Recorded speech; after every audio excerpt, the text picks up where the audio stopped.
Jour, la délivrance apostolique en ce jour. Est-ce que vous êtes là? La puissance va vous dénicher là où vous êtes. Elle vous touchera là où vous êtes. Père, nous te remercions pour cette heure. Nous te remercions, Seigneur, pour la manifestation de ta puissance. Merci pour ta miséricorde. Merci pour la puissance que tu as préparée et les provisions que tu as faites, rendues disponibles pour chacun de tes enfants. Je demande, Seigneur, qu'en ce jour soit un jour de percée, un jour de manifestation de la puissance, un jour de guérison et de délivrance, et un jour où tu vas magnifier ton Saint-Nom au nom de Jésus. Merci, Seigneur, pour l'exaucement. Au nom de Jésus, nous prions. Aujourd'hui, nous considérons le message, les maîtrisures curatives de Jésus, les maîtrisures de Jésus qui guérissent, les maîtrisures curatives de Jésus. En Ésaïe chapitre 53, lisons à partir du verset 4. Ésaïe 53, 4. Cependant, ce sont nos souffrances qu'il a portées, c'est de nos douleurs qu'il s'est chargé, et nous l'avons considéré comme puni, frappé de Dieu et humilié. Mais il était blessé pour nos iniquités, il était blessé pour nos péchés, brisé pour nos iniquités. Le châtiment qui nous donne la paix est tombé sur lui. Et c'est par ses maîtrisures, nous sommes guéris. C'était des propos, des paroles prophétiques venant d'Ésaïe, le même prophète qui a prophétisé au sujet de sa naissance. Le même prophète qui a prophétisé au sujet de sa première venue. Ce même prophète qui a déclaré: un enfant nous est né, un fils nous est donné, et le gouvernement, la domination reposera sur son épaule, et on l'appellera merveilleux, Dieu puissant, Père éternel, le prince de paix. Le même prophète maintenant nous dit que sûrement il a porté nos souffrances. C'est le même prophète qui a dit: une vierge sera enceinte, elle enfantera un fils, et ce fils, on l'appellera Emmanuel, c'est-à-dire Dieu avec nous. Le même prophète aussi qui nous dit ici, par révélation, sûrement, il a porté nos souffrances. Il a porté nos chagrins, nos souffrances. Cela cause la douleur. Les chagrins causent la souffrance. Et Ésaïe nous dit, celui-là qui vient et dont nous parlons, il portera, il enlèvera, il ôtera toutes nos souffrances et toutes nos douleurs. Il dit, mais nous l'avons considéré comme puni, frappé de Dieu et humilié. Pourquoi a-t-il été frappé? Parce qu'il portait nos péchés. Il portait nos iniquités. Il a porté nos transgressions. Il a pris sur lui toutes mauvaises choses que nous avions faites. Parce que Dieu a les yeux purs pour contempler l'iniquité, pour voir le péché, pour voir le mal. Voilà pourquoi, quand les maux du monde, les péchés de la race humaine, quand les transgressions des transgresseurs, tout est tombé sur Christ, Dieu le Père, le Dieu Tout-Puissant, s'est détourné, a détourné les regards de lui. Mon Dieu, pourquoi m'as-tu abandonné? C'était à cause de cela que Dieu, le Père céleste, l'a frappé, l'a affligé, l'a puni. Le châtiment que nous devrions porter, les coups que nous devrions recevoir, l'affliction que nous devrions porter, parce que volontairement, il a tout pris. Voilà pourquoi il a été frappé de Dieu. Et on dit, Christ, il était blessé pour nos péchés. Les blessures que nous devrions recevoir et le châtiment qui devait tomber sur nous, tout est tombé sur lui. Brisé pour nos iniquités, nos péchés, nos transgressions, nos échecs ont causé des blessures dans sa vie, blessures aux mains, blessures aux pieds, blessures à ses côtés. Tout cela causé par nos transgressions, nos iniquités. Et le châtiment qui nous donne la paix est tombé sur lui. Nous n'aurions pas eu la paix avec Dieu. N'eût été le châtiment, n'eût été les maîtrissures, n'eût été la souffrance qu'il a endurée. Maintenant, le prophète nous dit maintenant, et c'est par ces maîtrissures que nous sommes guéris. La guérison du corps a été révélée depuis le début de la Bible. Et pour avoir la guérison, oui, Christ a souffert et il a porté les maîtrissures telles qu'il a été blessé pour nos transgressions, pour que nous ayons le pardon de nos transgressions. Nous devons nous repentir.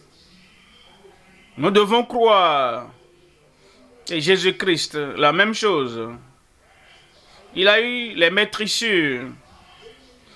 Et ces maîtrissures sont tombées sur lui.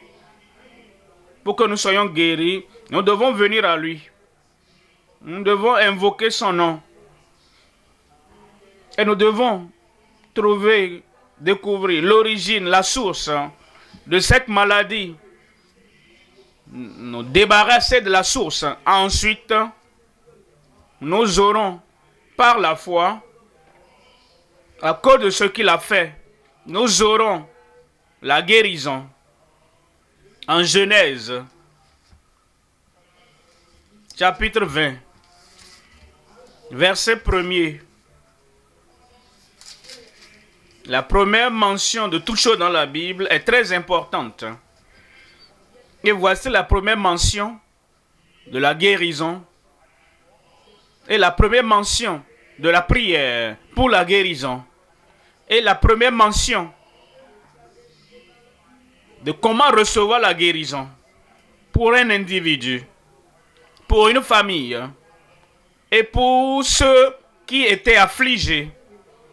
En Genèse, chapitre 20, et je vous lis à partir du verset 7. Voyons le verset 7. Maintenant, rends la femme de cet homme, car il est prophète. Il priera pour toi, et tu vivras. Mais si tu ne la rends pas, sache que tu mourras, toi et tout ce qui t'appartient. Voici la première mention de la maladie, de l'infirmité, des messagers de mort venant vers un homme qui était un roi. Il avait fait quelque chose de mauvais. Il avait pris la femme d'Abraham. Et pour cela, l'affliction est venue. Et pour cela, la maladie est venue. Et pour cela, une infirmité mortelle est venue et la stérilité également s'est ajoutée. Maintenant, Dieu dit, il y a un seul moyen pour avoir la guérison. Rends la femme de cet homme, car il est un prophète, et il priera pour toi. La première maladie est venue comme résultat de ce qu'il appelle prophète qui a été touché. Et ce même prophète maintenant priera pour Abimelech et sa maison. Après qu'il ait fait la bonne chose. Et il sera guéri. Après que tu auras fait ce que Dieu s'attend à ce que tu fasses, ta guérison est garantie. Tu n'as pas entendu ça, hein? J'ai dit, ta guérison est garantie. Est-ce que je peux vous dire quelque chose ici? Si Abimelech avait cherché à voir les médecins humains et n'avait pas fait ce que Dieu voulait qu'il fasse, il ne serait pas guéri. Parce que la situation était causée par ce qu'il a fait. C'est quoi Dieu a dit? La seule solution, la solution finale et la pleine solution qui lui parviendra, viendra après qu'il a restauré la femme d'Abraham. Laissez-moi vous dire autre chose. Si tous les hommes du monde étaient des docteurs, tous les hommes du monde entier étaient des médecins, et si toutes les femmes du monde étaient des infirmières, si toutes les maisons dans le monde entier étaient des hôpitaux, les géants seront toujours malades. Si tous les hommes étaient des médecins, si toutes les femmes du monde étaient des infirmières, si toutes les maisons du monde entier étaient des hôpitaux, il y aura toujours des malades dans le monde. Pourquoi? Oh, bien sûr, parce que nous avons péché. À cause du péché, le péché occasionne la maladie. Et si tous les hommes du monde entier étaient des médecins, si toutes les femmes du monde étaient des infirmières, si toutes les maisons du monde entier étaient des hôpitaux, des centres de santé, il y aurait toujours des malades qui ne seraient pas guéris. Pourquoi? Parce que s'ils ne font pas ce que Dieu veut qu'ils fassent, ils ne seraient pas guéris. Rends la femme de cet homme, car il est prophète. Il priera pour toi. Et il vivra. Mais si tu ne la rends pas, sache que quel est le mot là? Tu mourras. Toi et tout ce qui t'appartient. Nous apprenons quelque chose ici. Abimelech était le seul qui a pris Sarah, la femme d'Abraham. Mais il a envoyé des gens. Mais ces messagers n'étaient pas censés avoir d'intimité, de connaissance charnelle avec la femme d'Abraham. Abimelech seul voulait le faire. Il n'avait pas encore fait. L'intention du péché, le péché visualisé, le péché qu'il voulait commettre, qu'il n'avait même pas encore commis, a apporté la maladie. Non seulement sur lui, mais surtout ceux qui sont dans sa maison, tout ce qui t'appartient. Maintenant, Dieu lui a montré le chemin, la voie pour avoir la guérison, pour échapper. Dieu merci. Il a fait ce que Dieu l'a appelé à faire. Dieu merci. Tu feras ce que Dieu t'a appelé à faire. Amen. Verset 14. Abimelech prit des brebis et des bœufs, des serviteurs et des servantes, et les donna à Abraham. Voyez ce roi. Il dit, on dit un roi païen, n'étant pas de la tribu, d'aucune des tribus d'Israël. Cependant, quand il a fait ce que Dieu lui a dit de faire, il ne l'a pas fait en murmurant, il l'a fait joyeusement, de tout cœur. Et il a donné tout ce que Dieu n'a même pas mentionné. Il a donné à Abraham. Quelle leçon pour nous. Quand Dieu nous demande de faire quelque chose, nous le faisons joyeusement. Nous le faisons de tout notre cœur. Et nos bénédictions seront finales et nos solutions seront finales au nom de Jésus. Mais regardez ceci. Si c'est tout ce qu'il avait fait, il donna des brebis, des servantes, des serviteurs, des servantes à Abraham. S'il n'avait pas rendu Sarah, il allait mourir.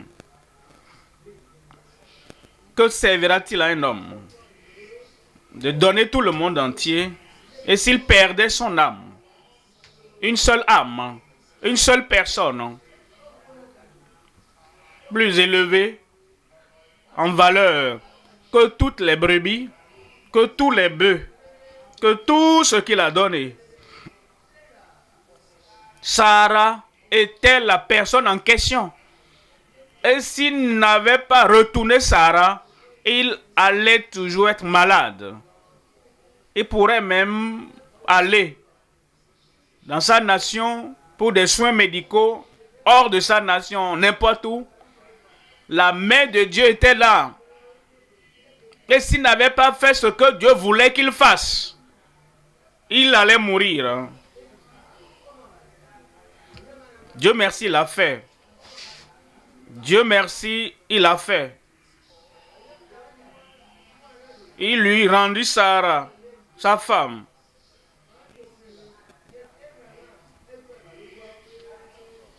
Abraham pria Dieu. Abraham pria Dieu. Il y a des gens qui sont très pressés de prier. Ils prient, et prient, et prient. Ils aiment la prière. Ils prennent plaisir à la prière. Abraham n'a pas prié pour lui sans qu'il ne fasse ce que Dieu lui avait demandé de faire. Avant de rendre Sarah, Abraham n'avait pas prié. Pourquoi? Est-ce qu'il était en colère? Est-ce qu'il était mécontent? Est-ce qu'il voulait se venger? Non. Parce qu'il savait. Il connaissait les principes de Dieu. Il connaissait les préceptes de Dieu. Il connaissait. Fais ceci. Après cela, Abraham allait prier pour toi. Et Abraham était en accord avec Dieu. Et pour cela, Abraham ne s'est pas précipité dans la prière. Lorsque nous faisons ce que Dieu veut que nous fassions, la prière qui est faite sera efficace dans chacune de nos vies. Est-ce que tu as dit amen à cela?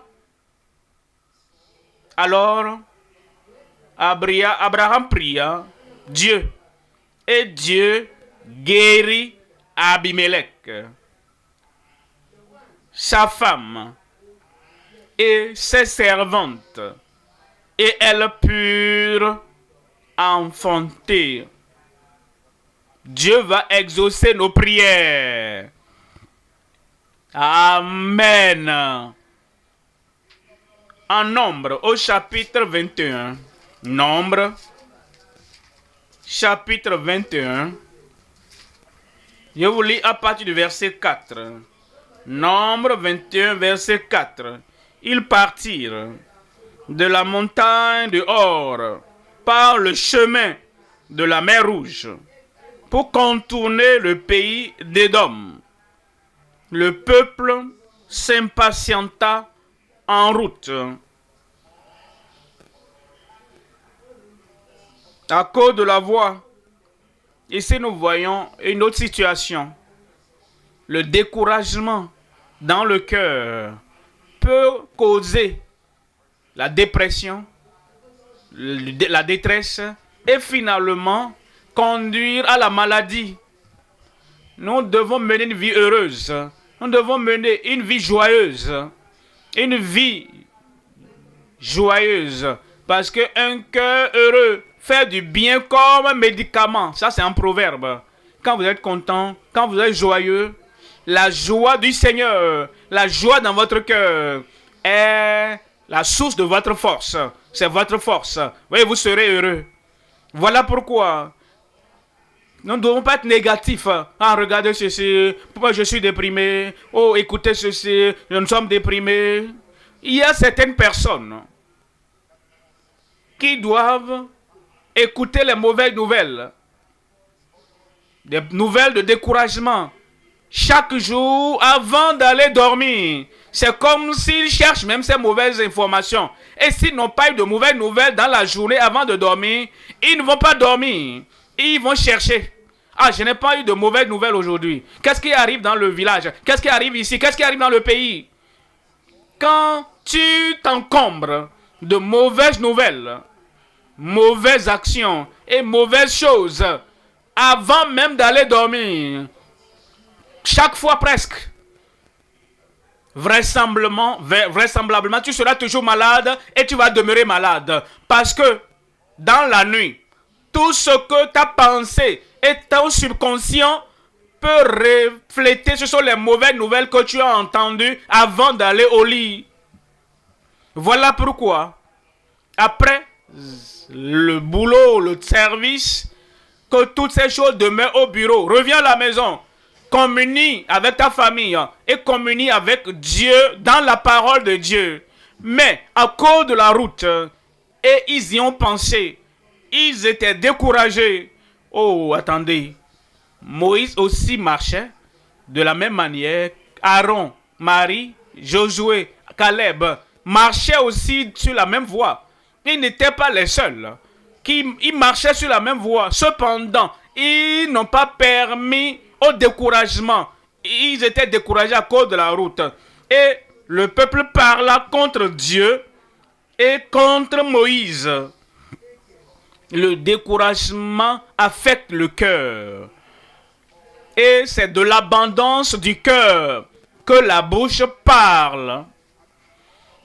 Et à cause de ce qui était dans le cœur, ils l'ont exprimé par leurs paroles. Et parla contre Dieu. Et parla contre Moïse. Pourquoi nous avez-vous fait monter hors d'Égypte pour que nous mourions dans le désert? Vous savez, il y a certaines personnes, ce n'est pas qu'elles veulent mourir, mais la mort n'est pas très loin de leur langue. Ah, je vais mourir, je vais mourir. Certaines personnes, un petit problème qui survient, et la mort n'est pas loin de leur langue. Ah, ça va me tuer. Oh, je m'en vais, hein. Je suis parti. Ah, il vaut mieux même que je m'en aille. Dieu, oh, prends soin de mes enfants. Je m'en vais. Ne parle plus de la mort comme ça. N'invite pas la mort. Est-ce que tu veux vraiment mourir maintenant? Tu veux mourir avant la nouvelle année? Pourquoi est-ce que tu invites la mort alors? Pourquoi tu dis à la mort de venir? Ils invitaient la mort. Moi, je ne vais pas inviter la mort. Plus je prends de l'âge, plus je serai fort. Plus je prends de l'âge, plus je serai en bonne santé. La mort reste loin de moi. J'ai encore du travail à faire. Tu n'as pas commandé la mort de t'éloigner de toi, hein?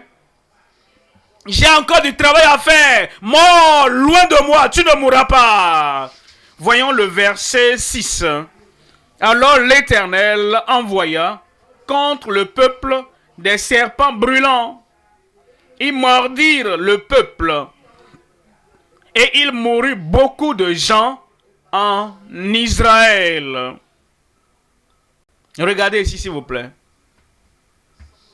Si quelqu'un mange la manne du ciel chaque jour, et quelqu'un a le plus grand prophète à sa portée chaque jour, et quelqu'un a toutes les promesses que Dieu a faites, et ces promesses sont oui et amen, chaque jour, la maladie peut toujours venir. Les enfants d'Israël avaient Moïse, tout seul pour eux. Les enfants d'Israël avaient la manne qu'ils mangeaient chaque jour. Les enfants d'Israël avaient l'alliance de guérison. Et Dieu a dit, je suis l'Éternel qui te guérit. La maladie est toujours venue. La mort est venue. Vous savez pourquoi? Leur langue, leur transgression. Laissez-moi vous dire ceci. Si tous les hommes dans le monde étaient des médecins, et si toutes les femmes du monde étaient, toutes les jeunes filles également y compris, étaient des infirmières, si toutes les maisons du monde entier étaient des hôpitaux et des centres de santé, il y aurait toujours de la maladie. Ceux qui seraient malades vont être malades. Allez plus loin. Si tous les hommes dans l'église étaient des guerriers de prière, et si toutes les femmes de l'église étaient des guerrières de prière, ceux qui seraient malades seront toujours malades. Leur langue, leur transgression vont toujours les rendre malades. Voilà pourquoi, comme ils étaient découragés, et ils ont commencé à parler contre Moïse et contre Dieu, les serpents sont venus et les ont mordus. Et il mourut beaucoup de personnes. Ils sont tombés malades et ils sont morts. Mais il y a une porte de sortie de cette maladie. Il y a une porte de sortie de cette infirmité. Verset 7. Le peuple vint à Moïse et dit, nous avons péché. Comment Abimelech a-t-il eu la guérison, la délivrance? Et comment Dieu a-t-il arrêté cette mort, cette sentence de mort par la repentance, par la restauration, la restitution? Et ici, le peuple a fait exactement la même chose. Et le peuple vint à Moïse et dit, nous avons péché, car nous avons parlé contre l'Éternel et contre toi. Prie l'Éternel, afin qu'il éloigne de nous ces serpents. La repentance avant la prière. Sortir et confesser en se détournant de leurs péchés avant la prière. Si nous faisons ce que ces personnages bibliques ont fait, nous aurons les miracles que ces personnages bibliques ont eu. Alors je le dirai pour moi alors. Si tu fais ce que ces personnages bibliques ont fait, et ce n'est pas seulement prier seulement, sans la repentance, sans se détourner de ses péchés, si nous faisons ce que ces personnages bibliques ont fait, nous aurons la même guérison, la même délivrance, le même miracle, les mêmes signes et prodiges que les personnages bibliques ont reçus, et tu auras au nom de Jésus.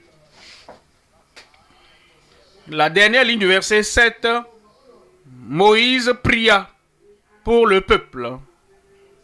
Moïse pria pour le peuple. Et Dieu dit à Moïse, fais-toi un serpent brûlant, verset 8, et place-le sur une perche.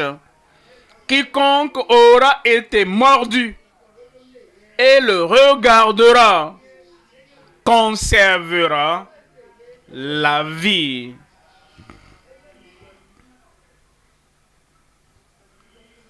Les dirigeants doivent faire ce que Dieu espère que nous fassions.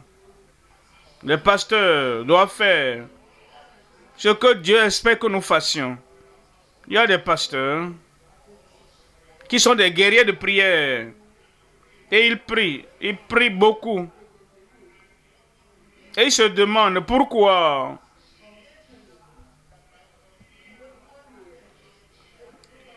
la majorité n'est toujours pas guérie. Dieu a dit à Moïse, fais-toi un serpent brûlant. Fais-le en airain. Place-le sur une perche. Seigneur, le peuple souffre déjà.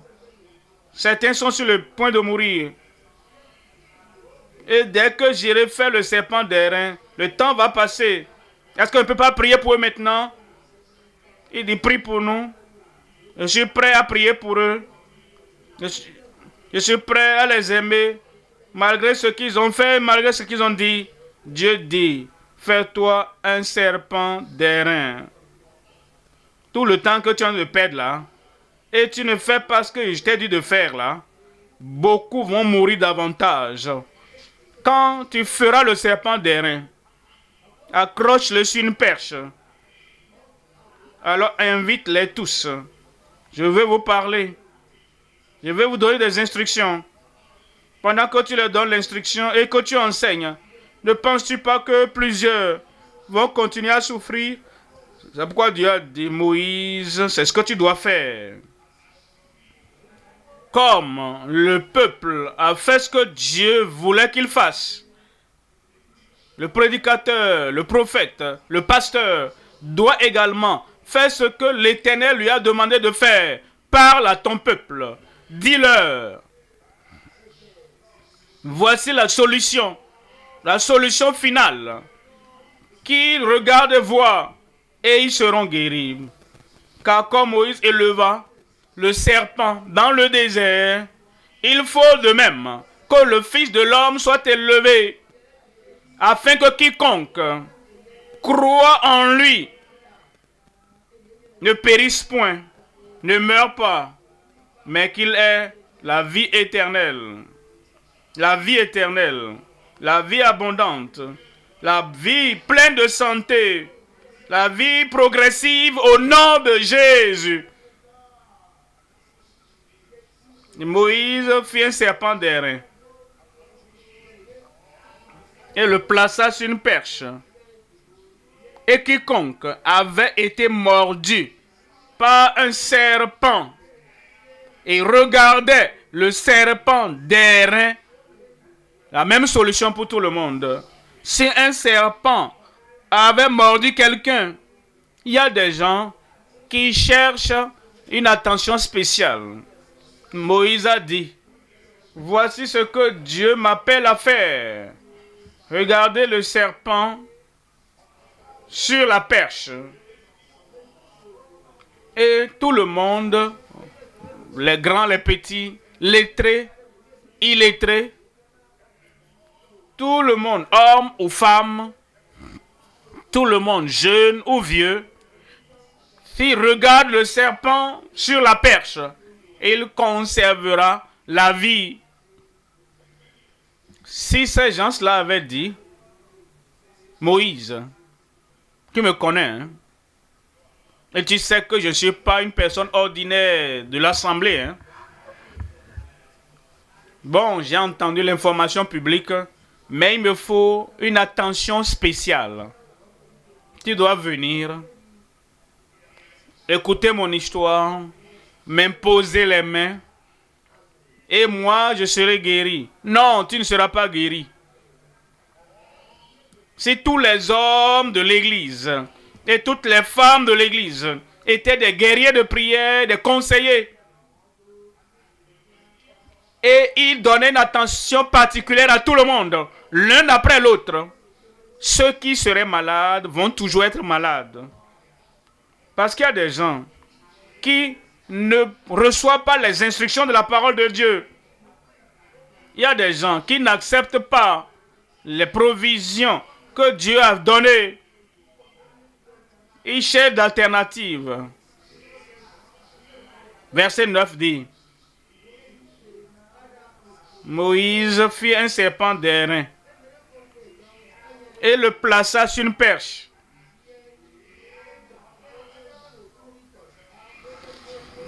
Et quiconque avait été mordu par un serpent et regardait le serpent d'airain conservait la vie. Tu vivras. Je vivrai. Et Dieu accomplira sa parole dans ta vie au nom de Jésus. En Ésaïe au chapitre 53.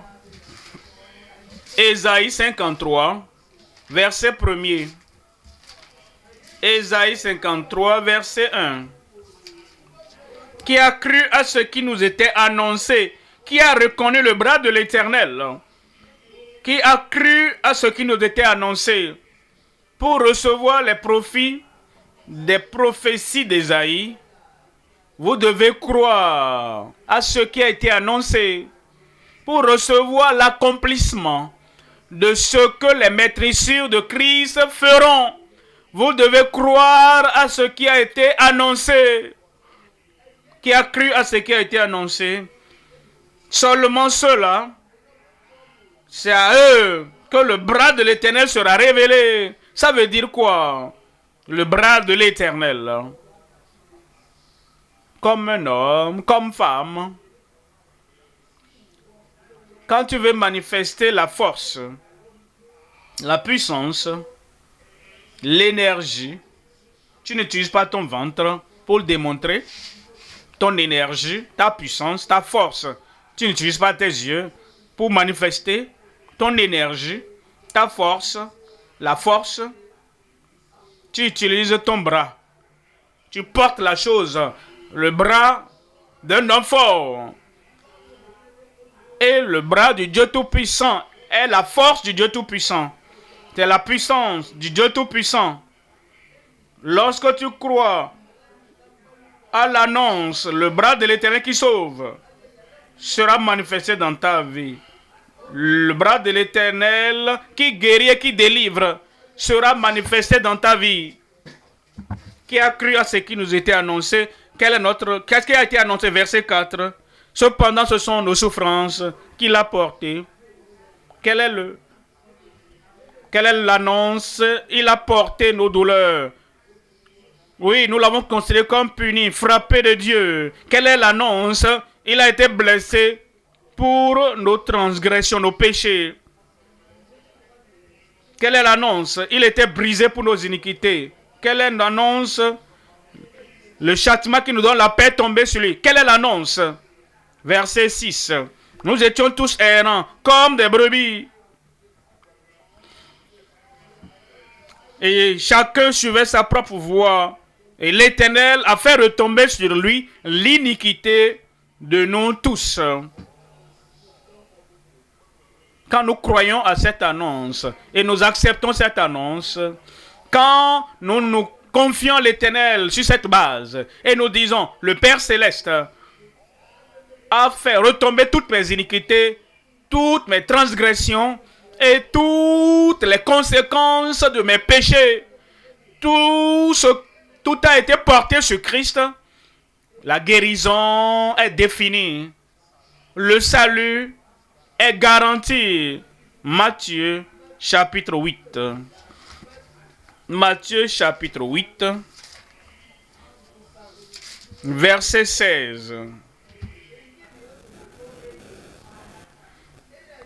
Le soir, on amena auprès de Jésus plusieurs démoniaques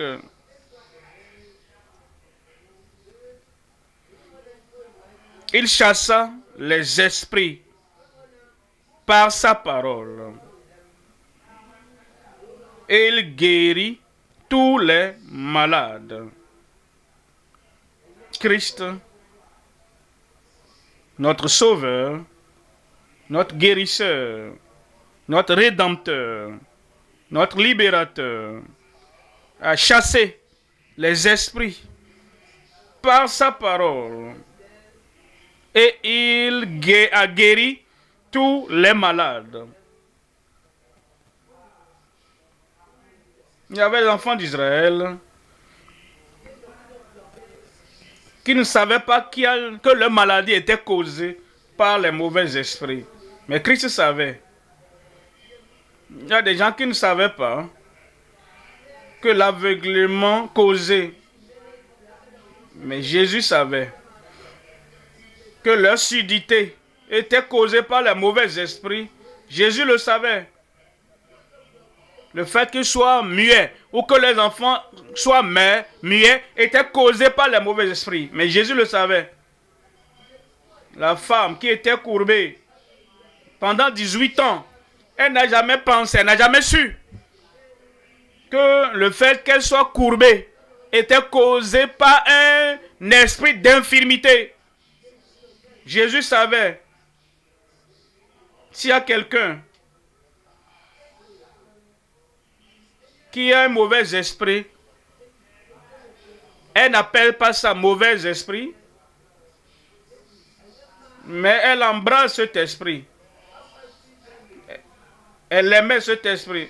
Elle allait avec cet esprit comme un compagnon constant. Si quelqu'un m'offense, et je dis à cette personne, tu vas mourir, la personne mourrait. Si cela arrive, ça c'est l'opération des mauvais esprits.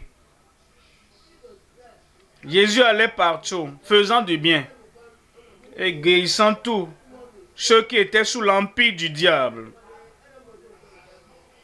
Comme le Saint-Esprit parle à travers nous et que la guérison te parvient, les mauvais esprits ne parlent pas d'autres personnes et la maladie peut venir. J'ai la puissance, j'ai la puissance. Les mauvais esprits en eux les amènent à déclarer des malédictions et des afflictions sur leurs soi-disant ennemis. Et ces choses arrivent. Ils ont des mauvais esprits. Lorsque Christ, ou le messager, le ministre de Christ, veut chasser ce mauvais esprit, c'est mon ami. Ah, je l'utilise. Nous sommes des compagnons. Il va demeurer malade. Il faut la libération de ce mauvais esprit de ta vie et dire, ta puissance est une puissance mortelle. Je ne veux rien. Et tu présentes ta vie à Christ. Il va chasser tout mauvais esprit. Il n'y a pas un mauvais esprit amical. Il n'y a pas un mauvais esprit, un démon profitable. Il n'y a pas de bons démons. Eux tous sont mauvais. Et eux tous, par la parole de Christ, doivent être chassés au nom de Jésus. Le soir, on amena auprès de Jésus plusieurs démoniaques.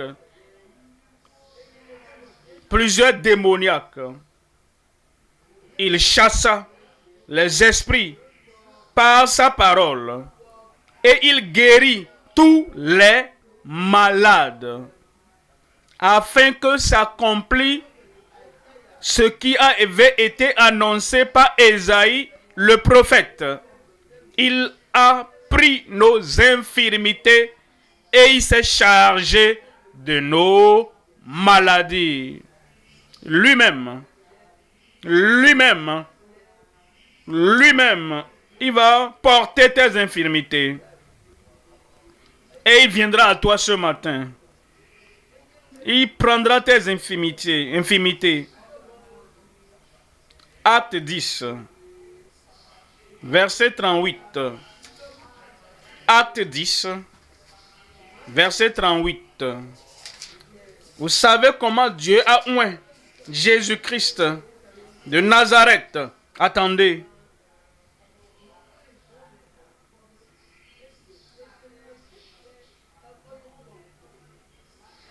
Il y a des gens qui crient sans onction, qui boxent l'air sans l'onction, qui sont en sueur sans l'onction, qui courent par-ci par-là sans l'onction, la psychologie sans l'onction.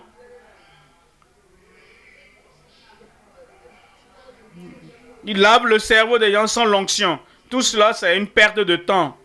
C'est l'onction qui brise les jougs. Et ce matin, l'onction va briser tous les jougs de ta vie. Comment Dieu a oint Jésus-Christ de Nazareth, du Saint-Esprit et de force. La puissance qui vient avec le Saint-Esprit est la puissance surnaturelle.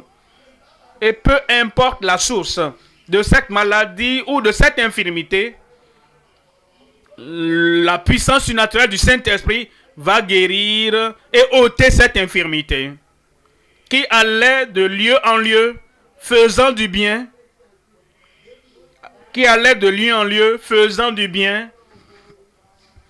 Il a appliqué les différentes méthodes à différents moments. Parfois, il déclare seulement la parole et le serviteur qui est très éloigné est guéri. Parfois, il proclame et déclare la guérison. Retourne à la maison. Ta fille, ton fils est guéri. Et Jairus est reparti à la maison. Il a rencontré ceux qui sortaient de la maison. Il a dit, ah, ton fils est guéri. Et il demandait, il voulait savoir à quelle heure ce fils a été guéri. Et il dit, à telle heure. Et il a su que c'était en ce moment que Jésus a déclaré la parole. Que le fils a été guéri à la même heure. La parole qui te parvient vient avec puissance. Vient avec la guérison. Vient avec la délivrance. Tu es délivré, guéri au nom de Jésus. Il allait de lui en lui faisant du bien. Dites-moi combien de personnes guérissant tous ceux qui étaient sous l'empire du diable. Tous ceux qui étaient sous l'empire du diable, opprimés par le diable. Il y a certaines personnes qui disent Dieu, que Dieu les a rendus malades. Si tu attribues l'œuvre du diable à Dieu, et tu dis, oh Dieu est ton problème, Dieu m'a rendu malade, Dieu m'a donné telle maladie. Jésus ne peut pas ôter ce que Dieu t'a donné. Moi et mon Père, nous sommes un. Et je fais toujours ce que je vois faire le Père. Cette fois-ci que il m'a donné la maladie pour m'enseigner une leçon. Christ ne peut pas ôter ce que son Père t'a donné. Certains disent, Dieu m'a donné la maladie pour me rendre humble. Et comme j'ai la maladie, cette infirmité, Dieu est gracieux. Il savait que je pouvais être orgueilleux. Et pour m'aider, pour que je ne sois pas orgueilleux, il m'a donné la maladie. Si c'est là ta compréhension, tu ne peux pas demander à Jésus, le Fils de Dieu, d'ôter ce que son Père Céleste t'a donné. Dieu ne donne à aucun croyant une maladie. Et Dieu ne donne pas de maladie. S'il y a une infirmité là-bas, S'il y a un problème là-bas, cela a été causé par le diable. Et Jésus va de lieu en lieu et il ôte toute l'oppression, toutes les calamités que le diable afflige dans ta vie. Et il le fera ce matin. Car Dieu était avec lui.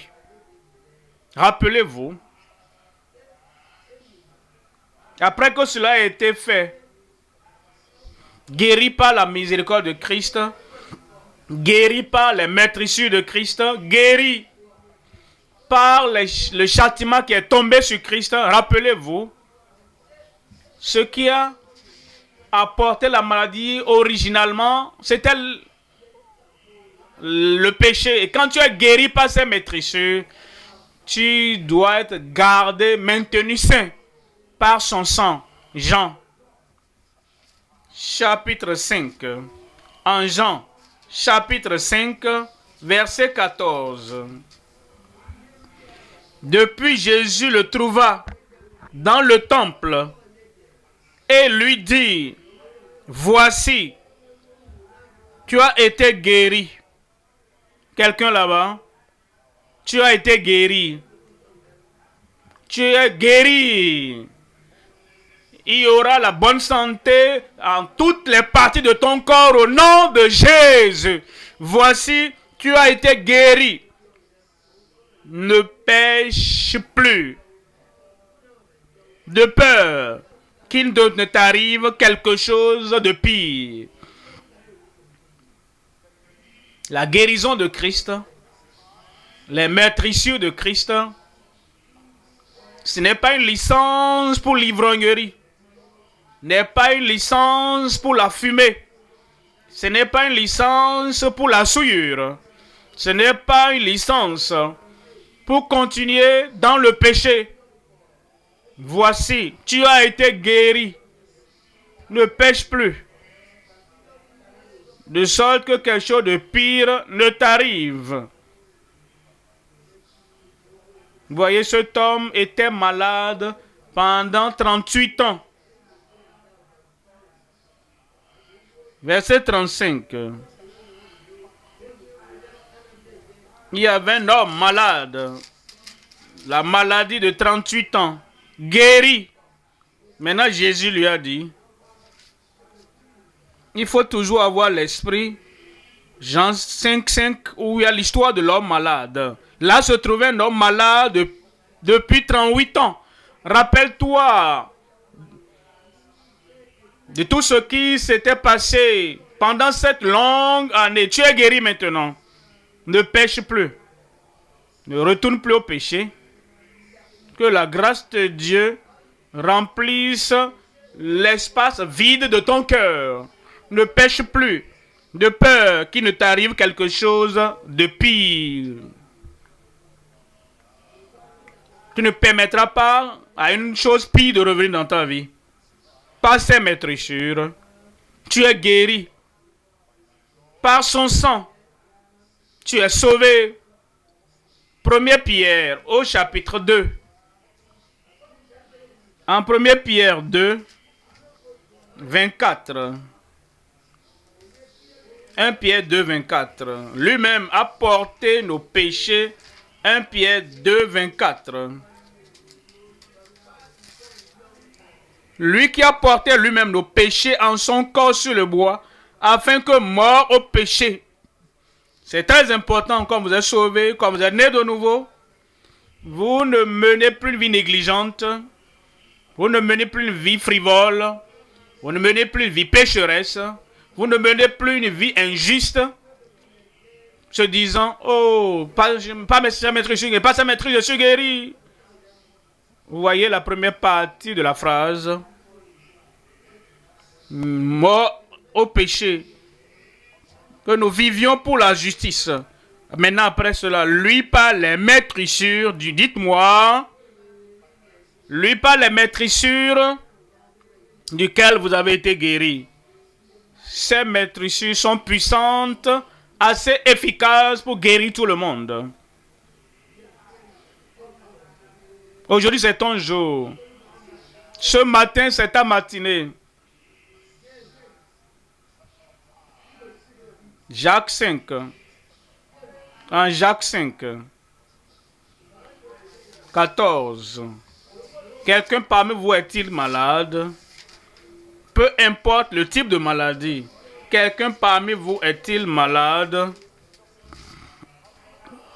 Peu importe la durée de la maladie, quel que soit le nom de la maladie, quelqu'un parmi vous est-il malade?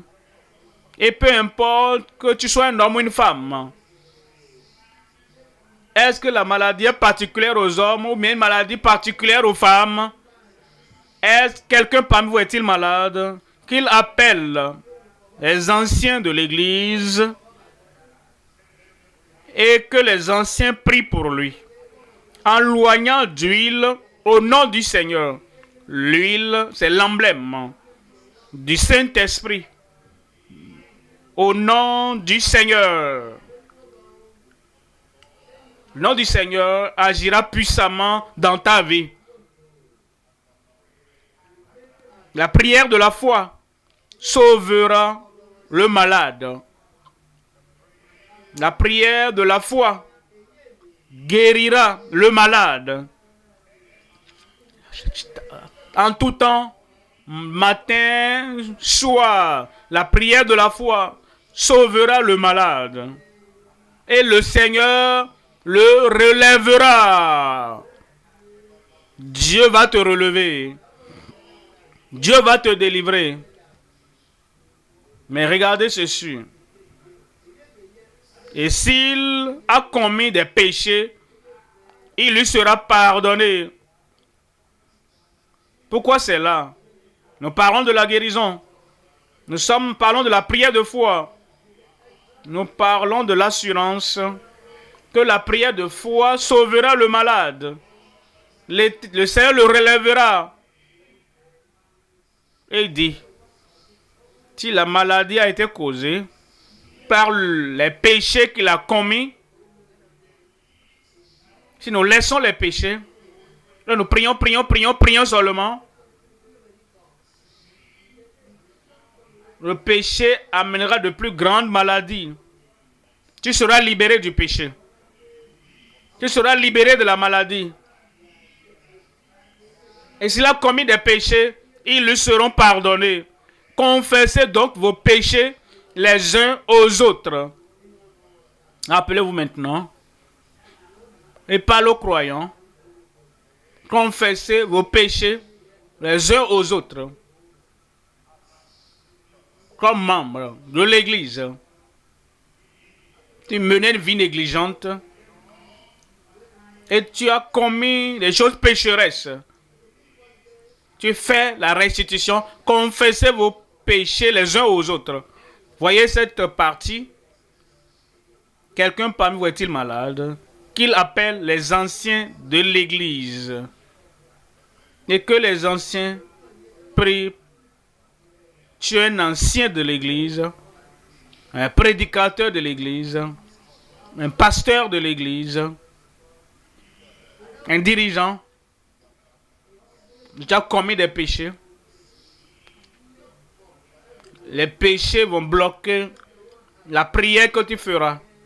Confessez donc vos péchés les uns aux autres. Ne dis pas seulement, je suis un guerrier de prière et tu maltraites ta femme à la maison. Corrige les choses. Tu es un dirigeant, un ouvrier. Et la parole de Dieu nous encourage à prier les uns pour les autres. Et tu es brutal, tu es violent, tu es méchant. Et tu professes être chrétien ouvrier. Si tu pries, ta prière sera bloquée. Voilà pourquoi il dit, confessez donc vos péchés les uns aux autres. Et vous savez, plusieurs fois nous avons entendu dire, oh la femme est malade à la maison. Et tu imposes ta main, ou ta femme elle sera guérie. Mais si tu maltraites ta femme,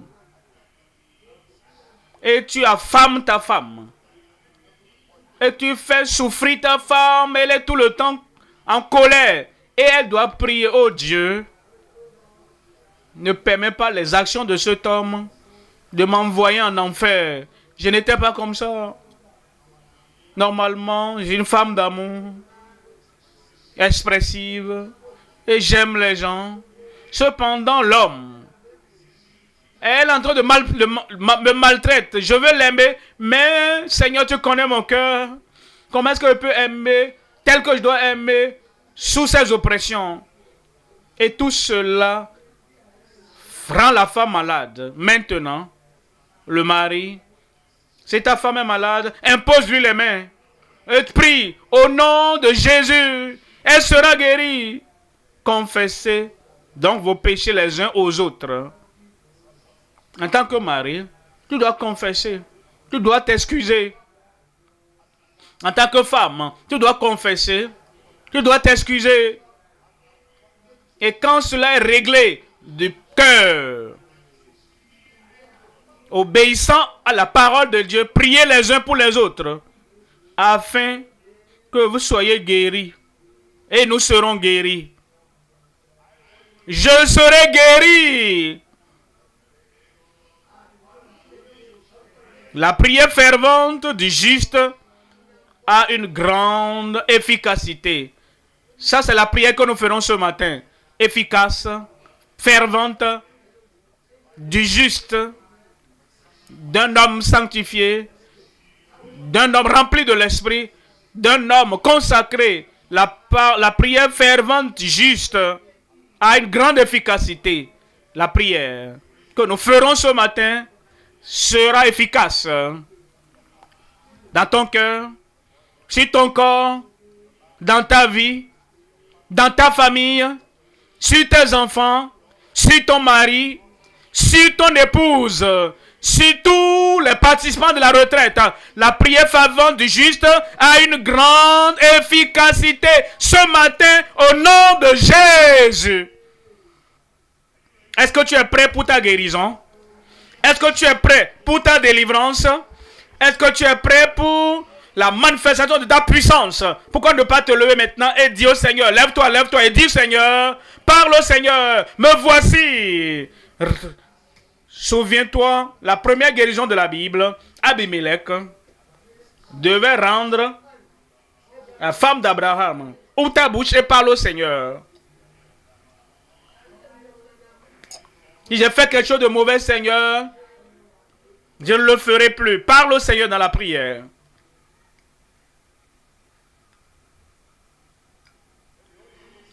Que le Saint-Esprit sonde ton cœur. Souviens-toi. Et tous les hommes et toutes les femmes étaient des guerriers de prière ici. Et qui a le péché encore, tu ne seras pas guéri. Et tous les hommes étaient des docteurs. Si toutes les femmes étaient des infirmières, si toutes les maisons étaient des hôpitaux, si tu embrasses le péché, tu aimes le péché, tu t'attaches au péché, la maladie allait venir. Si vous laissez votre iniquité sur lui, si tu dis au Seigneur, je suis désolé pour toutes les mauvaises choses que j'ai faites. Contre tes commandements, contre l'une de tes créatures, contre l'un des croyants, repens-toi. Je me répands dans la poussière, dans la cendre.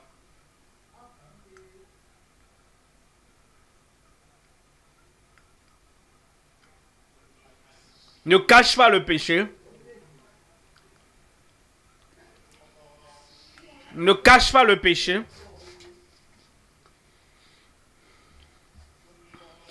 N'aime pas le péché. Ne continue pas dans le péché. Abandonne-les.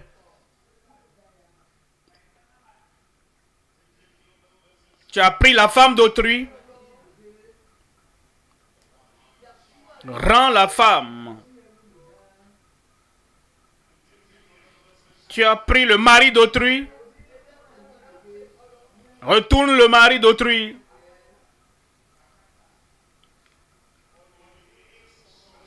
Tu as fui avec la fille d'autrui. Retourne la fille aux parents.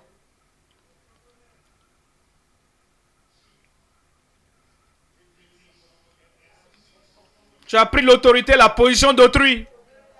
Retourne-les. Tu as pris l'argent d'autrui. Retourne l'argent. Nous ne pourrons pas demeurer dans le péché et dire que la guérison va continuer. Nous ne pourrons pas être en train d'opprimer les autres, dominer sur les autres, en décourageant les autres, rendant les autres malades et dire que nous serons en bonne santé. Les maîtres issus de Jésus ne donnent pas le droit pour vivre dans le péché. Repens-toi, restaure les choses, sois juste, sois lavé dans le sang de l'agneau.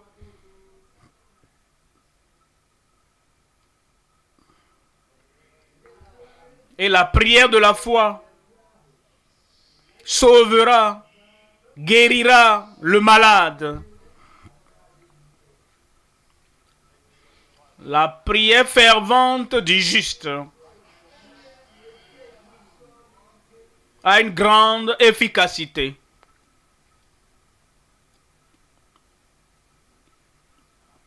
Et après la guérison, voici, tu as été guéri. Ne pêche plus. Ne pêche plus. Ne pêche plus. De peur qu'il ne t'arrive quelque chose de pire.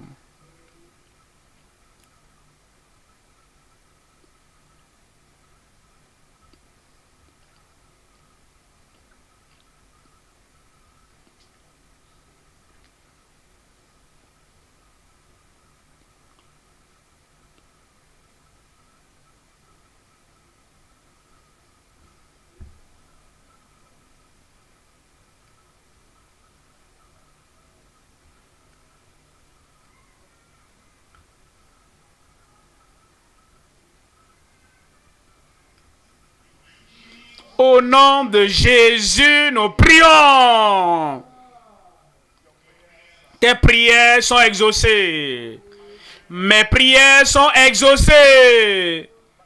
Par les maîtres issus de Christ, il va ôter toute maladie de ton corps au nom de Jésus. Cette maladie ne va pas te tuer.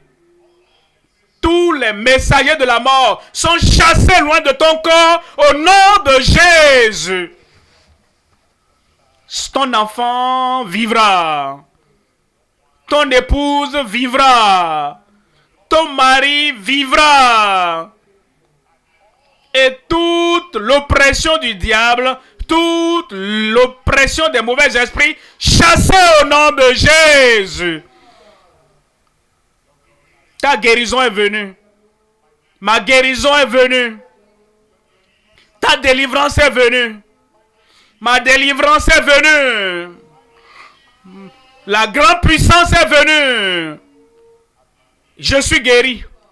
Je suis délivré. Je suis affranchi. Je suis guéri. La confirmation dans ta vie au nom de Jésus. Si tu es malade, lève une main et impose l'autre main là où tu as le problème. Et si tu as quelqu'un à qui tu penses, peut-être qu'il n'est pas là, très éloigné, et qui est malade, cette prière va les toucher. Garde leur nom à l'esprit seulement comme tu lèves ta main pour eux. Père, au nom de Jésus, merci pour ton amour, merci pour ta révélation.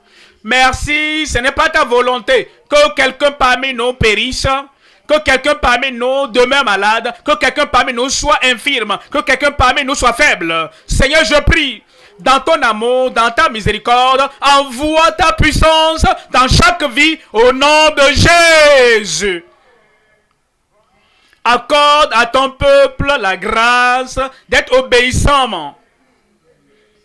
Toute femme étrange que tu gardes, qui cause les problèmes, tout l'argent d'autrui que tu as et qui te cause des problèmes, ou bien les biens d'autrui, une parcelle d'autrui que tu gardes et qui cause des problèmes, redonne la grâce de libérer ces choses à leur propriétaire au nom de Jésus. Toute action frivole, négligente, qui te rende, qui fait que tu as des problèmes avec quelqu'un et tu as des soucis, il y a d'infimité, il y a de maladies là-bas. Père, je prie, donne à chacun la grâce de libérer, d'arrêter toutes ces choses au nom de Jésus. La grâce pour tout le monde, la miséricorde pour tout le monde, le pardon pour tout le monde, la libération pour tout le monde et la guérison surnaturelle, guérison divine pour tout le monde au nom de Jésus. Touche chacun, touche tout frère, touche toute soeur, touche chaque garçon, touche chaque fille, touche chaque invité. Maladie, je vous commande, sortez au nom de Jésus. Seigneur, je prie que ces maladies ne reviendront plus. Mets un témoignage dans chaque bouche. Par l'onction, brise tous les jougs. Et par tes maîtrisures, guéris chacun. Confirme-le, Seigneur. C'est fait. C'est fait. Dans ton corps. Dis dans mon corps. Dans mon âme. Dans mon esprit. Dans ma famille, c'est fait. Tu iras dans la nouvelle année avec une nouvelle force, une nouvelle sainteté, une nouvelle santé, une nouvelle force, une nouvelle puissance, une nouvelle provision. Tu ne seras plus faible, tu ne seras plus malade. Aucun habitant du pays ne dira « Je suis malade » car toutes les transgressions ont été pardonnées. Seigneur, confirme-le dans chaque vie. Il y aura des témoignages. Mon frère là-bas, il y aura des témoignages. Ma soeur là-bas, il y aura des témoignages. Mon garçon, ma fille, dans l'église des enfants, dans l'église des jeunes, dans le camp des jeunes, des étudiants, vous avez déjà des témoignages. Le Seigneur augmente ta joie et ta victoire. Et tu seras fort. Et Dieu te donne la force que tu avais il y a de cela de 20 ans. Il y a de cela 30 ans. Il y a de cela 30 ans. La puissance, la force, l'onction que tu avais récupérée au nom de Jésus. Merci pour l'exaucement, Seigneur. Au nom de Jésus, nous prions.